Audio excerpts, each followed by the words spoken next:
many of you have ever felt personally victimized by Regina George? Y'all are so unserious.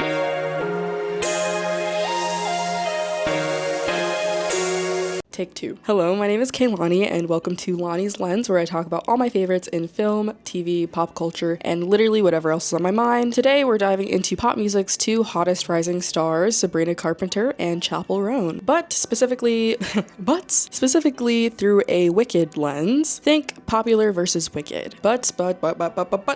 But before we get started, I want to make it crystal clear that my intention with this video is not to fuel any more hate towards Chappell Roan or compare these women in a way that pits them against each other. I'm a big fan of both Sabrina Carpenter and Chappell Roan. What I do want to do is explore the similarities and differences between these two young women's careers and why their trajectories have been so different this year and what that means for pop stardom in 2024. So why Wicked? I am a musical theater nerd.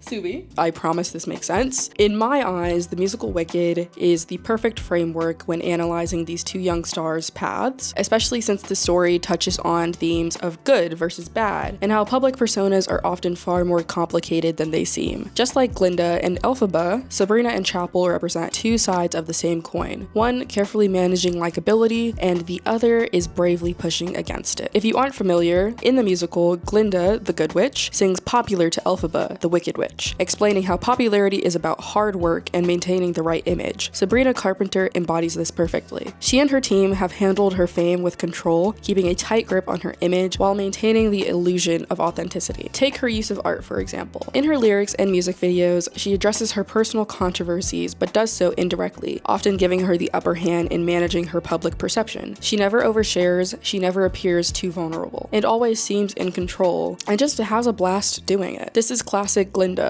Polished, popular, and always maintaining the proper balance it takes to be popular. On the other hand, we have Chappell Roan, whose approach feels more like Elphaba's chaotic yet bold path. Much like Elphaba in Defying Gravity, Chappell seems to be flying solo, breaking away from expectations, rebelling against the norms, and embracing a more unpolished, free-spirited image. Defying Gravity is all about rejecting the status quo and choosing to live on your own terms, and Chappell embodies this completely in the way that she approaches fame. Her raw candidness, especially on TikTok, makes her feel incredibly relatable, but it also invites a ton of scrutiny. Fans love how open she is, but there's an ongoing tension between wanting to maintain her boundaries while unintentionally inviting too much intimacy. Just like Elphaba's bold defiance and Defying Gravity, Chappell's vulnerability and rebellious nature might have empowered her to rise quickly, but it also comes with risks. In the musical, Elphaba's decision to defy gravity is empowering, but it also isolates her, making her a target. Chappell's willingness to defy the rules and be as vulnerable as possible on social media does invite admiration, but at the same time, this approach can expose her to more criticism, misinterpretation, and burnout. There's a fine line between being authentic and being too accessible, and Chappell's emotional openness, though admirable and brave, might sometimes feel like it's working against her rather than for her. Sabrina, like Glinda, glides through fame with control. Chappell, much like Elphaba, is defying gravity, but at what cost? Can she maintain that balance as she rises? Now let's take a deeper look into the career of these two stars. Sabrina Carpenter and the calculated climb. Sabrina Carpenter's rise to stardom is a masterclass in strategy, from her Disney days on Girl Meets World to her current pop stardom. Side note, as a girl who grew up on Girl Meets World and as a Lucas shipper, I will never get over the fact that instead of Lucas and Maya, they made her and her potential alleged groomer endgame. I'm sorry, a different video, but I feel like I still think about that to this day. Like, it bothers me. Anyways. Sabrina's rise has been both steady and intentional. She's built a reputation for being multifaceted, an actress, singer, and songwriter, but her journey has also been defined by the careful curation of her image. Sabrina knows how to play the likability game. She's non-polarizing and palatable to a wide audience, maintaining a polished, approachable persona that's professional without being aloof. Her crass and eccentric personality shines through, but it's her music, social media presence, and public appearances that reinforce this likable image, ensuring that she remains in the spotlight for the right reasons. One of Sabrina's biggest strengths is her ability to appear authentic while also being in complete control of her narrative. Her 2022 album, Emails I Can't Send, was praised for its personal touch, with lyrics reflecting heartbreak and controversy without directly addressing them in interviews or on social media. This allows her to share enough vulnerability with fans while also avoiding the pitfalls of oversharing. She connects with fans just enough to maintain that polished yet relatable image. much. Take the Olivia Rodrigo, Joshua Bassett controversy of like 2019, 2020. It was crazy. Instead of feeding into the drama, Sabrina channeled it into her art. Songs like Skin hinted at the controversy, but never fully engaged in it, allowing her to control the narrative on her own terms. Similarly, in her music video for Please Please Please, she takes this a step further. Featuring her real-life partner, Barry Keoghan, Sabrina keeps the focus on the production, not the relationship itself. It's a clever way to share a piece of her life without giving too much away. And then most recently, her music video for Taste does the same thing, hints at her relationship with Shawn Mendes and Camila Cabello. And I think the biggest thing that I've noticed with Sabrina is the way that she makes it look effortless and doesn't let any of the hate get to her, at least in the public eye. She seems to genuinely be having fun by poking back and making fun of the people that have negative things to say about her, and approaches the controversy with a sense of humor and grace that I think is really necessary to be a public figure. Now let's talk about the fact that Sabrina is made for the mainstream. I mean, she's a cis, blue-eyed, blonde-haired, petite white woman. Why did I give her stats like that? I don't know. But she's very similar to Taylor Swift in that she's going to be palatable everywhere. She's also someone with a lot of resources behind her and has the ability to craft a more polished image. She's been able to be more calculated in her approach because she's hired a great PR team that values taking fewer risks with her fans and in the media, and it's paying off. To keep it short and sweet, Sabrina's calculated rise to stardom in 2024 shows that control is the key. She's precise about what she shares with the public, always thinking 2 steps ahead, which has helped her to avoid missteps that could derail her career. And then we have Chappell Roan, whose journey to fame has been raw, emotional, and far less curated. Chappell's rise has largely been propelled by her TikTok presence, where her vulnerability and relatability have earned her a dedicated following. She's been open about her struggles from mental health to navigating fame, which makes her feel more approachable than many of her more polished peers. However, TikTok fame is a double-edged sword. That's why you don't see me on that app. That's why you don't see me on that godforsaken app. Anyway.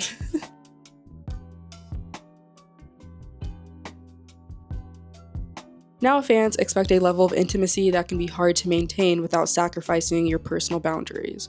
I feel like I'm doing like the Trixie RuPaul impersonation head thing. Cause you ain't seen nothing yet, mama. When Chappell was a smaller indie artist and working with a smaller budget, her unfiltered approach probably stemmed from necessity. Independent artists often have to rely on direct interaction with fans via platforms like TikTok for exposure. This probably explains why Chappell's first reaction when faced with any backlash or criticism is to run to TikTok to defend herself. The major issue here is that Chappell is unintentionally weakening her own boundaries. She often comes to TikTok to rant in an emotional, vulnerable state, both physically and mentally. On one hand, she's asking fans for space, telling them that they don't really know her and that Chappell Roan is her persona, which is completely true and valid. But at the same time, she's exposing herself in a way that most people only share with their closest friends and family. It's contradictory and it only deepens the parasocial relationships that she's trying to avoid. Hey guys, it's editing Lani here. I just wanted to clarify what I meant when I said that Chappell is exposing herself in a way that most people only view their friends and their family. And what I mean by that is Chappell has made it very clear that Chappell Roan is her drag persona and just a persona that she puts on as an entertainer. And she thinks that her personal self behind the scenes, Kaylee, which is her real name, she doesn't even want fans to,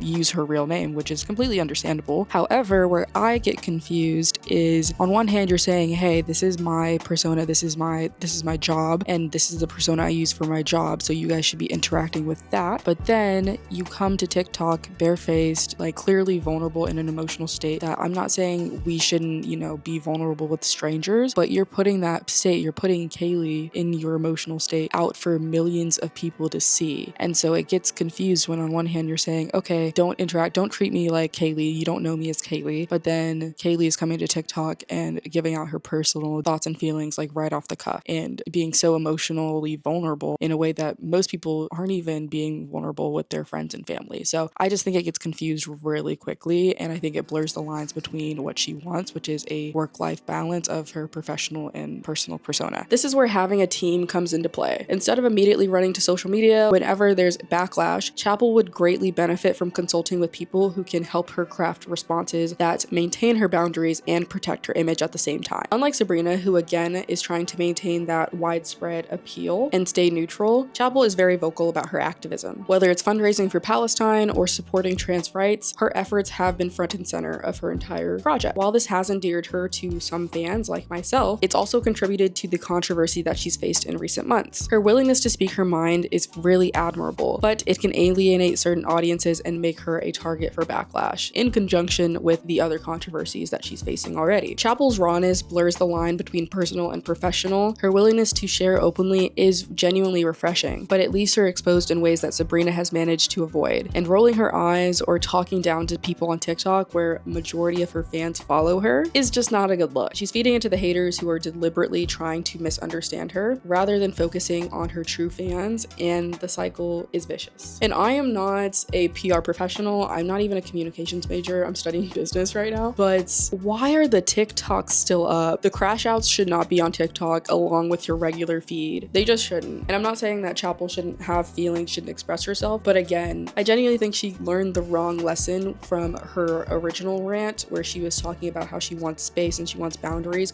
And while that complaint is completely valid, and I'm happy that she got the results that she wanted from that, every time you have a grievance or upset about something, I do not think that as a rising pop star, your first reaction should be to run to TikTok, especially when you're in such a vulnerable state. In several of her TikToks, or the last 2 TikToks about her endorsement, she was like, I just woke up. No, and it shouldn't be something that you only film twice. This should be curated. This is your career. This is your public image that we're talking about. And I think it should be handled with a lot more care than, oh, woke up, turned on my camera, and put out my first couple thoughts that lead to me talking down to people and telling them to critically think and rolling my eyes. And I'm not here to police women, but I'm just saying I don't think it's producing the results that she wants. But here's where things get tricky. While Chappell's openness might seem like a flaw, it's also a strength. She's showing a kind of authenticity that's rare in the pop world, where most artists just stick to the script. The question is, how long can she maintain this balance before the pressures of likability become too much to handle? Because here's the thing, when female pop artists step outside of the narrowly defined box of likability, they either get villainized like Elphaba or sanitized like Glinda. Chappell's chaotic energy has fueled her rise, but without finding balance, this openness could just as easily lead to the downfall of this Midwest princess. The likability trap. Likability is a jail.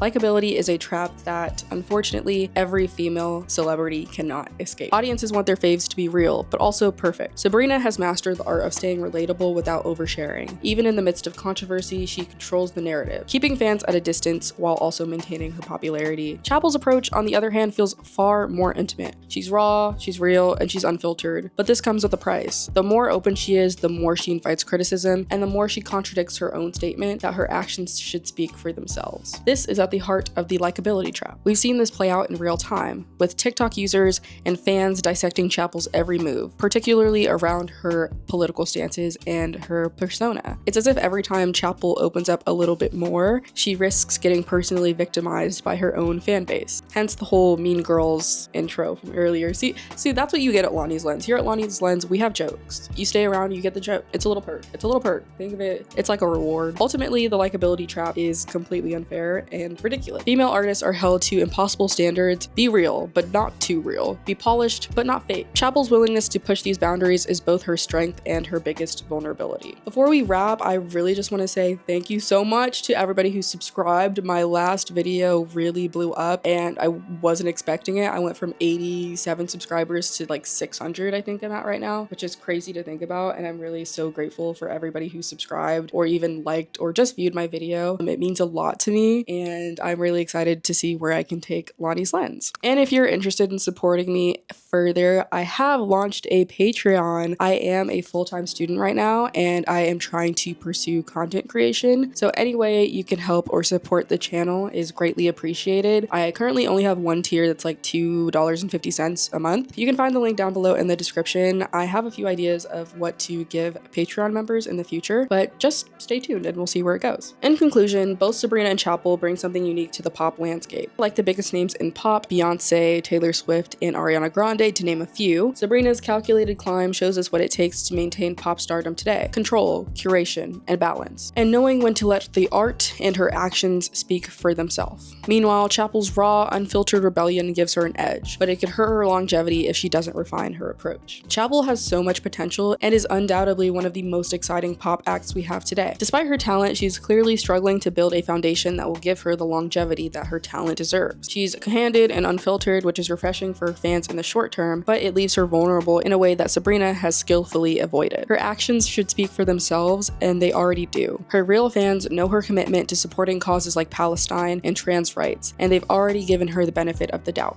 Building a sustainable career means managing the constant pressures of public scrutiny, social media, and evolving fan expectations. Chappell has the potential, but she might be learning the hard way that fame demands a certain level of curation. Pop stardom is no easy feat, and I'm truly excited to see where both of these young women take their careers from here. But what do you think? Who's nailing the pop game in 2024? Is it Sabrina's careful curation or Chappell's more chaotic authenticity? Or maybe you're somewhere in the middle. Let me know what you think down in the comments below. I would love to hear your thoughts. As always, like, subscribe, and share the video. That's all I have for you today, and I will see you guys next time. Bye.